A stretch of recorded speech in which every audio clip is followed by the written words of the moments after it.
우리나라 아동들을 보호하는 곳은 관할 부서는 보건복지부이죠.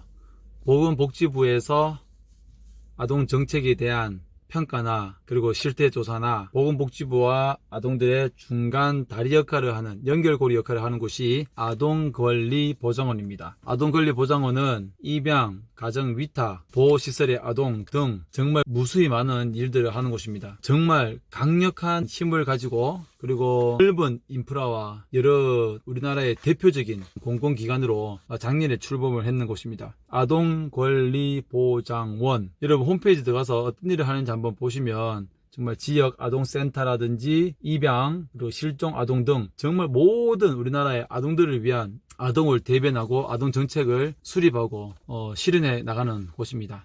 아동권리보장원은 UN 아동권리협약과 그리고 우리나라 아동복지법에 의해서 모든 정책들을 만들고 수행해 가고 있는데 이름을 너무 잘 지은 것 같습니다. 아동권리보장원, 아동 최선의 이익 우선 원칙, 그리고 아동을 존중하는 미션을 가지고 아동들을 위해서 많은 일들을 정말 수행하고 있습니다. 아동권리보장원, 오늘은 아동들을 위한 권리가 무엇일 수 있을까? 저는 강력하게 제 생각을 말해봅니다. 그 권리라는 것은 첫째, 도움받을 수 있는 권리. 여러분, 보육원에 사는 아이들이 후원자님이든 국가로부터 도움을 받습니다. 그 도움을 가지고 받는 그 자체만으로 아이들이 나는 뭔가 부족함이 있어 라고 생각하는 아이들이 정말 많습니다. 내가 도움을 왜 받아야 되지? 내가 왜 도움을 받는 존재인가? 왜 어떤 분이 도움을 받으면 내가 왜 감사해야 되지? 물론 고마운 마음을 자연스럽게 가지는 것은 당연하지만 우리 아이들이 도움을 받아야 되는 권리가 있다.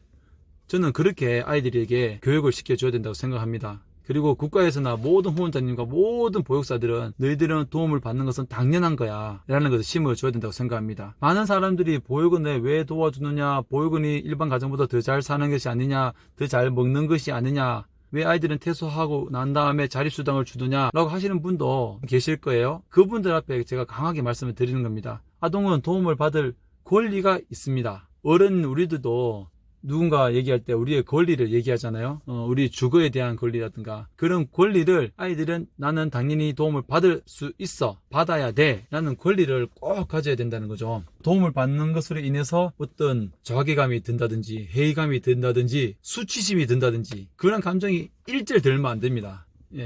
아이들은 정말 순수하고 우리들의 다음 세대이니까요. 그리고 아동들이 가져야 될 권리는 차별당하지 않아야 될 권리입니다. 차별당하지 않아야 될 권리. 어디에서 차별을 많이 당할까요? 아이들은 주로 학교이겠죠. 심지어는 보육사님들에게도 차별을 당하고 있습니다. 보육원 원장님으로부터도 차별을 당하고 있습니다. 정말 어디에서나 특히 미디어에서 고아에 대한 잘못된 인식을 전함으로써 고아들이 범죄자이며 고아들이 욕심이 많으며 그러한 말도 안 되는 일들을 통해서 아이들이 차별받고 있다는 것입니다. 어떤 회사에서 학교에서 그러한 차별을 받았을 때에 싸워줄 수 있는 사람이 없기 때문에 이러한 권리를 확실하게 보장을 하고 그리고 이 아이들이 어릴 때부터 너희들이 차별받고 있는 것에 대해서 민감하게 받아들일 수 있도록 그러한 권리를 잘 만들어 가야 합니다. 그리고 눈치 안 볼 권리. 내가 보육원에 살지만 당당해. 그러한 생각이 들 수 있도록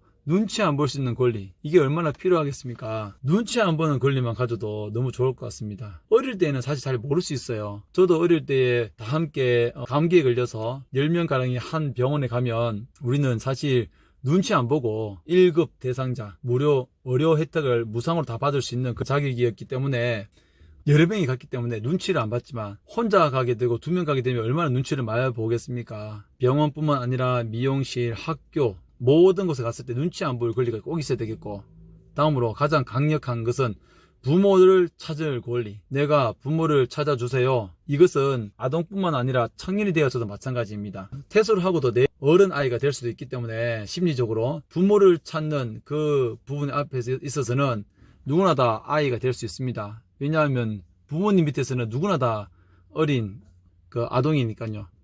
그래서 부모를 찾을 권리가 있다. 이 권리가 있어야지만 제가 부모님을 찾을 수 있고 또 아이들도 언제든지 부모님을 찾고자 원하는 아이들에게 지원해 줄 수 있는 제도적인 바탕을 마련해 줄 수 있습니다. 정말 중요한 것입니다. 부모를 찾을 권리, 그리고 여러분들께서 다 누리고 있는 주거권, 의료권, 여러분 주거권이 있습니다. 여러분의 어떤 아파트나 주택에 대한 주거권, 그 주거권을 우리 청년 임대주택이라고 우리 태소 아이들이 신청을 해서 2달 동안 기다리고 또 집을 알아보고 또 이자를 갚아가고 돈을 빌리고 그렇게 2년, 3년, 4년, 그것이 어떤 주거권 보장이라고 할 수 있겠습니까? 가능하다면 태소 아동들에게 정말 무상으로 본인들이 어떠한 경제적인 소득이 있을 때까지는 무상으로 살 수 있는 주거를 반드시 마련해야 하고, 그 다음에 의료권도 기초생활 수급자로만 있는 아이들에게 수급비를 제공하는 것이 아니라 이 아이들에게 의료권을 주지 않으니 그 아이들의 생명권이 박탈당하고 있습니다. 보육원에 퇴소한 아이들이 일반 가정집에서 성장한 아이들보다 자살 확률이 500배라고 합니다. 생명권을 여러분 더 존중해 주시기를 부탁드립니다. 많은 사람들이 공개를 안 해서 여러분이 잘 모르시지만 정말 생명을 위협받고 있는 태소 아동들이 너무나 많습니다. 여러가지 아동들의 권리에 대해서 말씀을 드렸습니다. 저는 지금 현재 아동은 아니지만 보육원에 있는 아이들이 그 아이들의 권리, 이 권리들, 차별받지 말아야 될 권리, 눈치 보지 말아야 될 권리, 부모를 찾을 권리, 그리고 도움을 받을 수 있는 권리, 이것들이 자신들의 권리라는 것을 아동 권리 보정원이나 보육사님이나 우리 모든 우리 주변의 국민들이 이 부분을 명확하게 알고 우리의 생각을 바꾸어서 보육원에 들어간 아이들은 어떤 한 가정의 부모들의 어떤 부족함으로 인해서, 그들의 연약함으로 인해서 이 아이들이 보육원에 들어간 것도 있지만, 일단은 보육원에 들어간 아이들은 이 권리를 잘 행사할 수 있도록 여러분 힘써 주셔야 아동 학대도 없어지고 또한 다른 생명을 경시하는 그 일들도 없어지리라 생각합니다. 아동의 권리를 찾아줍시다. 그 아동의 권리가 법에 있는 권리는 기본이고, 제가 말씀드린 이러한 아이들의 생명을 살리는 권리를 우리가 찾아주도록 노력하면 좋겠습니다. 감사합니다.